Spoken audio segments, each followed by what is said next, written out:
everybody, today we are going to learn the last lesson of our unit 4.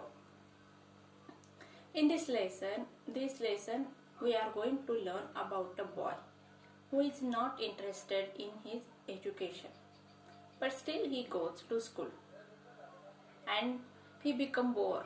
But one day he went to the school, and what he said that his teacher become very kind and polite with him. What makes changes he did not understand, and he also found that some of the old citizens also sat in the class and were listening the lecture of his teacher. This lesson has the background of First World War. Russia attack on the Persia. So what happened next we are going to learn. बघा विद्यार्थ्यांनो, या lesson मध्ये आपल्याला एक मुलगा आहे की जो रोजप्रमाणे शाळेत जातो. शाळेत जायला त्याला खूप कंटाळा येत असतो आणि शाळेमध्ये गेल्यानंतर तो अजिबात अभ्यास करायला पण त्याला कंटाळा येत असतो. रोजप्रमाणे शाळेत जात असताना त्याला उशीर होतो. मग त्या ठिकाणी आपल्याला आज टीचर रागवणार, आपल्याला मारतील अशी त्याला भीती वाटत असते. पण वर्गात गेल्यानंतर त्याच्यासमोर जे चित्र असतं ते पूर्णतः वेगळं असतं. मग त्यावेळेस तो विचार करतो की आज काय झालेलं आहे. आणि त्याचबरोबर मग त्याला वर्गामध्ये काय दिसतं तर काही जे वृद्ध लोक आहेत ते वृद्ध लोक पण वर्गात येऊन बसलेले आहेत आणि शिक्षकांचं लेक्चर ऐकत आहेत. मग त्यावेळी काय काय होतं ते आपल्याला आता बघायचं या लेसनच्या माध्यमातून. या लेसनला वर्ल्ड वॉर फर्स्टची बॅकग्राऊंड आहे आणि यामध्ये रशियाने आक्रमण केलेलं असतं. आता ते आपल्याला काय काय होतंय ते बघायचं. द लास्ट लेसन म्हणजे शेवटचा पाठ. आता हा लेसनचा नाव पण अगदी सिंबॉलिक आहे.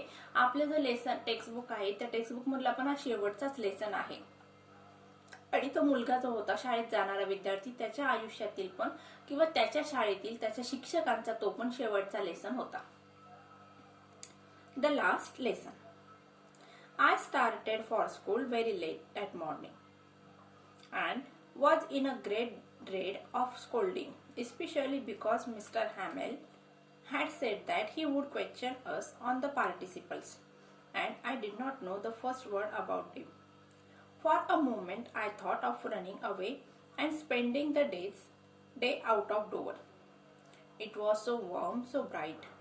The birds were chirping at the edges of the woods, and in the open field back of the sawmill, the Persian soldiers were drilling.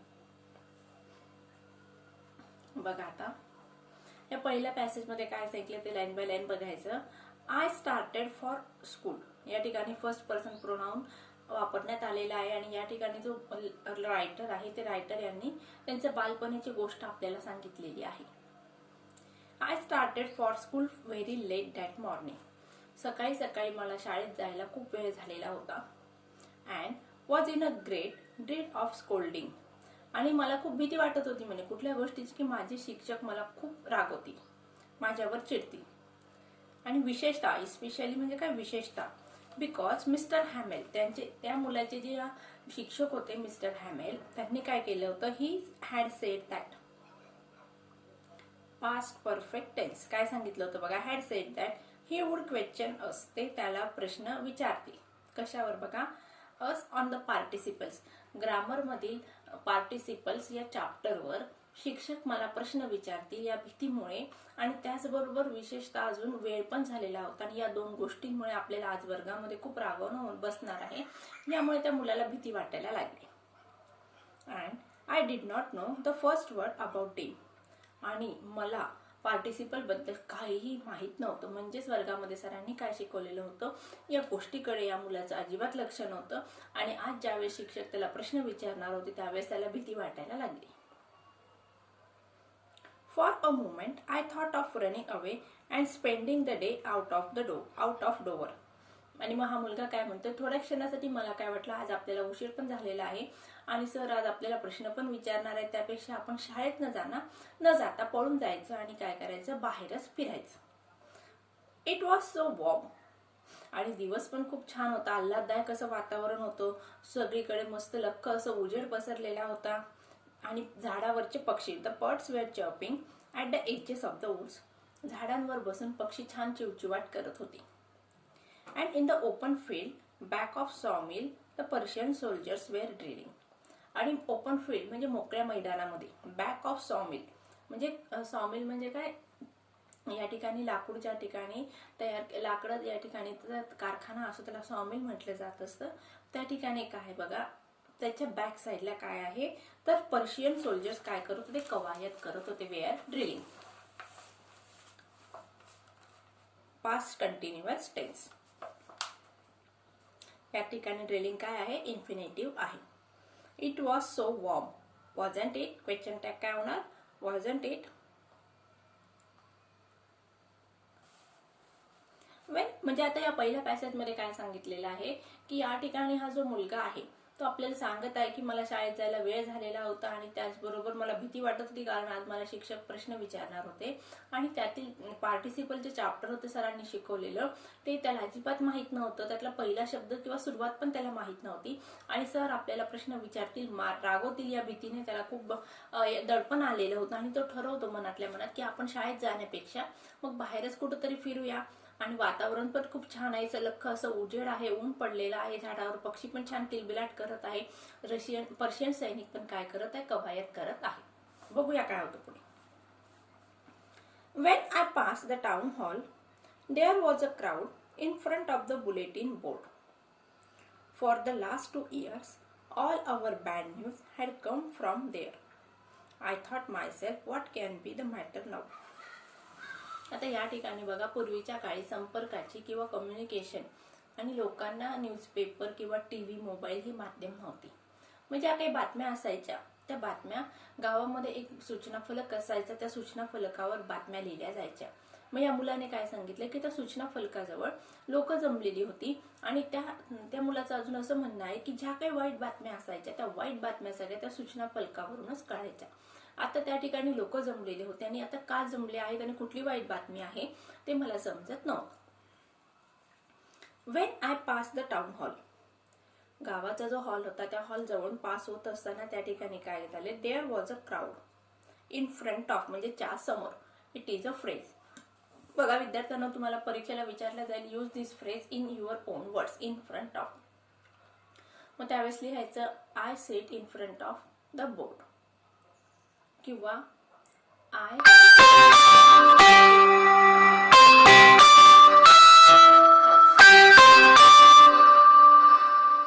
For the last 2 years, all our bad news had come from there. I thought myself, what can be the matter now?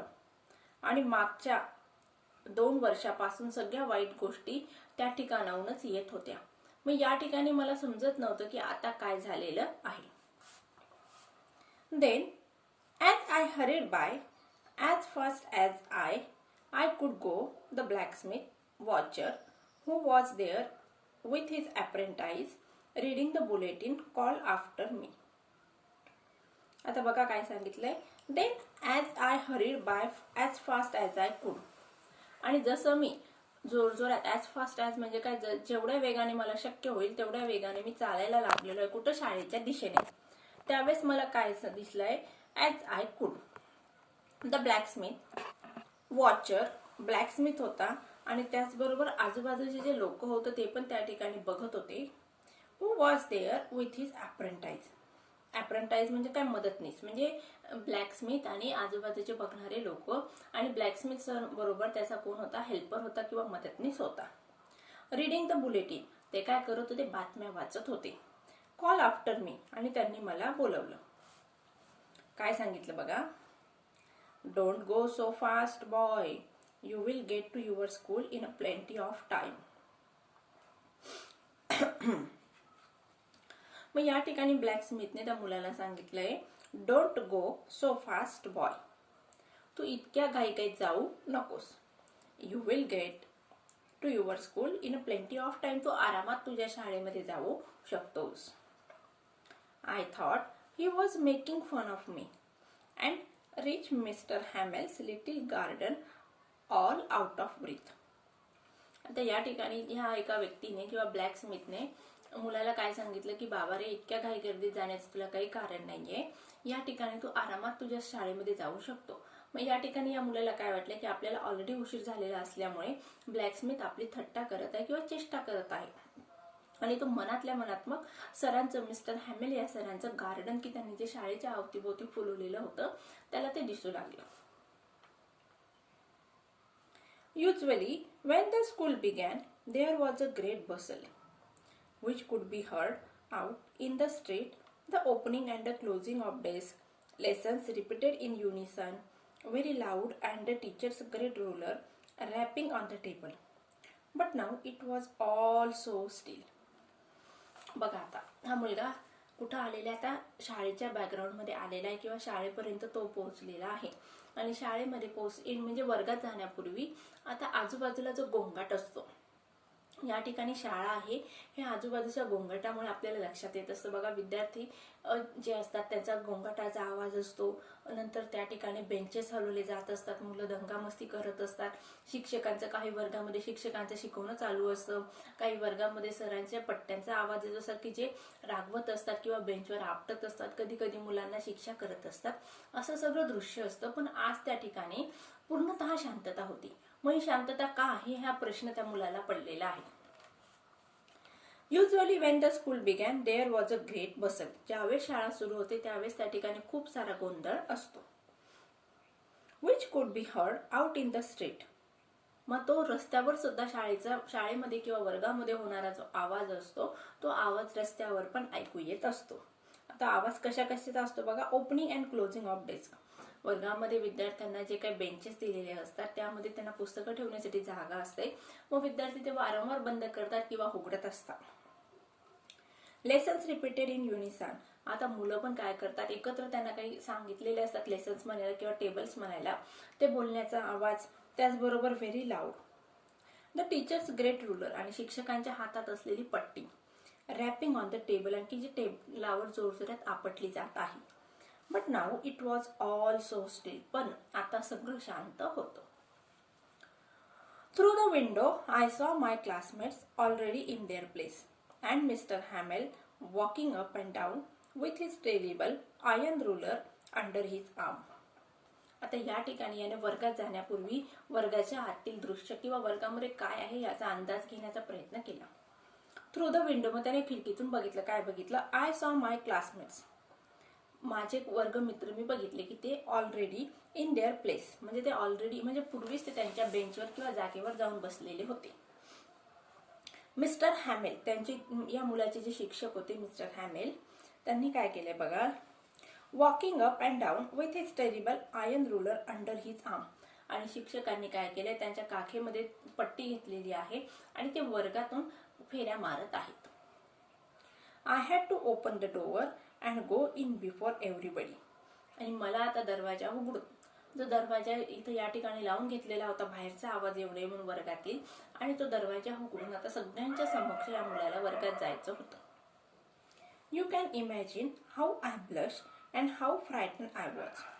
आता या ठिकाणी बघा हा मुलगा म्हणतोय की तुम्हाला कल्पना येईल म्हणे की मला आता या ठिकाणी किती लाज वाटणार आहे, कारण वर्ग भरलेला आहे, सगळे विद्यार्थी वर्गात बसलेले आहेत आणि हा एकटाच एक नमुना आहे की जो उशिरा आलेला आहे. आणि उशिरा आल्यानंतर शिक्षक किती छान स्वागत करतात याची तुम्हाला कल्पना आहे. त्यामुळे तो काय सांगतो की मला खूप लाज वाटू लागली की आता आपलं कसं होणार.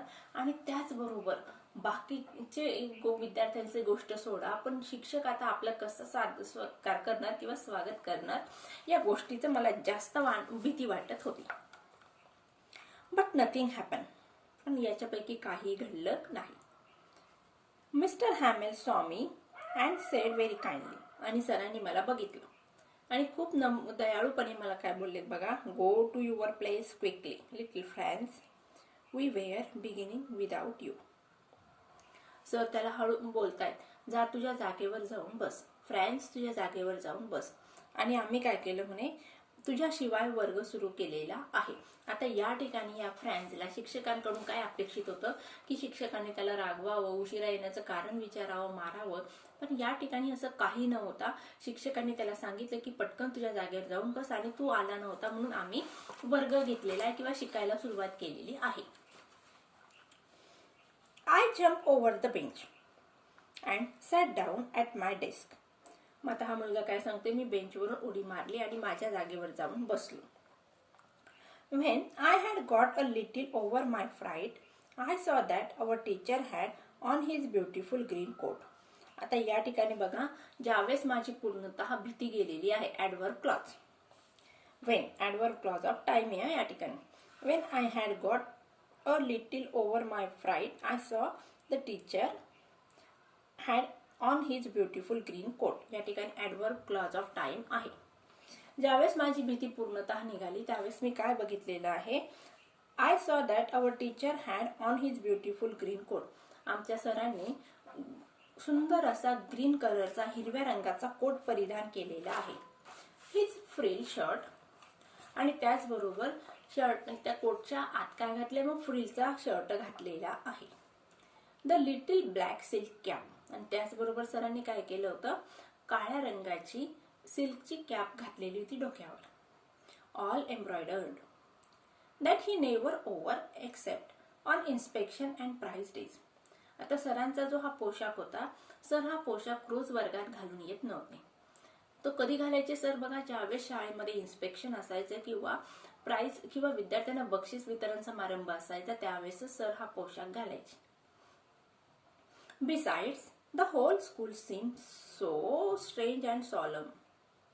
आणि त्याचबरोबर सगळा वर्ग, मला संपूर्ण शाळा या ठिकाणी मला अतिशय सिरियस, म्हणजे काय, काळजी, चिंतातूर दिसलेली होती आणि सगळेजण गंभीर होते. But the thing that surprise me most was to see on the back benches the village people sitting quietly like ourselves. आणि हा मुलगा काय सांगतो, म्हणजे या सगळ्या गोष्टी तर झाल्या, या ठिकाणी सरांनी मला रागवलं नाही, वर्गात बसायला सांगितलेलं आहे. त्याचबरोबर सरांनी एक सुंदरसा ड्रेस घातलेला आहे की जो सर कधीतरीच घालतात, शाळेमध्ये फंक्शन असतं किंवा इन्स्पेक्शन असतं त्यावेळेस सर तो एम्ब्रॉयडरीचा ड्रेस घालतात. आणि त्याचबरोबर अजून एक विचित्र गोष्ट होती की सगळीकडे शांतता होती आणि भयानक असं काहीतरी विचित्र चाललेलं आहे असं मला वाटत होतं. आणि सगळ्यात विशेष गोष्ट म्हणजे काय, तर वर्गामध्ये मागच्या बेंचवर काही लोक, गावातील लोक बसलेली होती. आता काय काय ते आपल्याला बघायचंय. The village people sitting quietly like ourselves, म्हणजे या विद्यार्थ्यांसारखेच गावातील लोक मागच्या साईडला बसून शांत बसून सरांचं म्हणणं ऐकत होती. The old Hauser with his 3 corn hat. या ठिकाणी ओल्ड हॉसर नावाची व्यक्ती बसलेली की ज्याने 3 कॉर्न हॅट घातलेली होती. द फॉर्मर मेयर, पूर्वीचे मेयर. द फॉर्मर पोस्टमास्टर पण होते, आणि several other besides. Everybody look sad. आता या ठिकाणी कोण कोण बसलं होतं बघा, पूर्वाश्रमीचे जे मेयर होते ते मेयर बसलेले होते, त्याचबरोबर ओल्ड हॉसर होते, आणि अजून बाकीचे पोस्टमास्टर होते, निवृत्त पोस्टमास्टर होते, आणि अजून बाकीची गावातील लोक त्या ठिकाणी शेवटच्या बेंचवर जाऊन बसलेली होती आणि सगळेजण दुःखी दिसत होते. While I was wondering about it all, Mr. Hamel mounted his chair and in the same grave and gentle tone which he had used to me said. आणि मग या ठिकाणी आय वॉज वंडरिंग, मग या ठिकाणी हा फ्रँस काय सांगते, मी विचारच करत होतो, या सगळ्या गोष्टींचा मी विचार करायला लागलेलो होतो. मिस्टर हॅमेल माउंटेड हिज चेअर, आणि सर त्या ठिकाणी चेअरवर बसून काय करत होते बघा, माउंटेड म्हणजे काय, खालीवर चेअर करत होते. आणि नंतर इन द सेम ग्रेव अँड जेंटल टोन, आणि सेम ग्रेव म्हणजे दुःखी आणि सभ्य अशा स्वरात ते बोलायला लागले आहेत. Which he had use to me said, आणि ज्या स्वरामध्ये सरांनी त्या मुलाशी बोललेले होते त्या स्वरामध्ये त्यांनी आता बाकीच्या लोकांशी किंवा बाकीच्या विद्यार्थ्यांशी आणि गावातील लोकांशी बोलायला सुरुवात केलेली आहे. My children, this is the last lesson I shall give you. आता मिस्टर हॅमेल या सरांचं बोलणं सुरू झालेलं आहे. काय सांगतायत बघा, माय चिल्ड्रन, माझ्या मुलांनो, this is the last lesson, हा शेवटचा पाठ आहे. आय शॅल गिव्ह यू, मी जो तुम्हाला शिकवणार आहे. The order has come from Berlin to teach only German in schools of Alex and Lorraine. मग या ठिकाणी सरांनी मुलांना सांगितलं की हा जो लेसन आहे मी तुमच्यासाठी शेवटचा शिकवणार आहे, कारण बर्लिनवरून ऑर्डर आलेली आहे. बर्लिन हे जर्मनीमध्ये येतं, म्हणजे जर्मनी या शहरातून ऑर्डर आलेली आहे. आणि त्या ठिकाणी काय सांगितलंय, to teach only German in schools. आता या सगळ्या पर्शियन या देशामध्ये फक्त जर्मन लँग्वेज शिकवायची. ऑफ एलेक्स अँड लॉरेनी, म्हणजेच आता या ठिकाणी सगळे ॲलेक्स आणि लॉरेनी या शहरांमध्ये फक्त जर्मन आणि जर्मन लँग्वेज शिकवायची आहे अशी ऑर्डर हिटलरने काढलेली होती. The new master comes tomorrow, आणि तुमचे नवीन शिक्षक उद्या येतील तुम्हाला जर्मन लँग्वेज शिकवायला. This is your last French lesson, आणि आज मी तुम्हाला शेवटचा फ्रेंच लँग्वेजचा लेसन शिकवणार आहे. I want you to be very attentive, आणि मला असं वाटतं की तुम्ही सगळ्यांनी व्यवस्थित लक्षपूर्वक ऐकायचं आहे. बघा विद्यार्थ्यांनो, या ठिकाणी वर्गात सरांनी बोलायला सुरुवात केलेली आहे आणि सरांनी काय सांगितलं की जर्मन किंवा हिटलरने ऑर्डर काढलेली आहे की या ठिकाणी फ्रेंच लँग्वेज शिकवली यापुढे शिकवली जाणार नाही. जे काही आहे ते तुम्हाला सगळ्यांना जर्मन भाषेत शिकावं लागणार आहे, कारण फ्रेंच या देशावर जर्मनीचं आक्रमण झालेलं होतं आणि जर्मन हिटलर जिंकलेला होता, आणि त्यामुळे हिटलरने या ठिकाणी नवीन कायदा काढलेला होता की येथील लोकांनी फक्त आणि फक्त जर्मन लँग्वेज शिकवायची. आणि मग या ठिकाणी आता फ्रेंच टीचर जे होते मिस्टर हॅमेल यांना त्या ठिकाणून निघून जायचं होतं, कारण त्यांना या ठिकाणी फ्रेंच लँग्वेज शिकवण्यासाठी बंदी होती. म्हणून आता या ठिकाणी पुढच्या लेक्चरमध्ये काय होतं, सर काय काय सांगतात मुलांना आणि मुलांच्या आणि गावातील लोकांच्या काय प्रतिक्रिया होत्या ते आपल्याला नेक्स्ट लेक्चरमध्ये बघायचंय. तोपर्यंत तुम्ही लेसन रीड करून ठेवायचा. Thank you very much.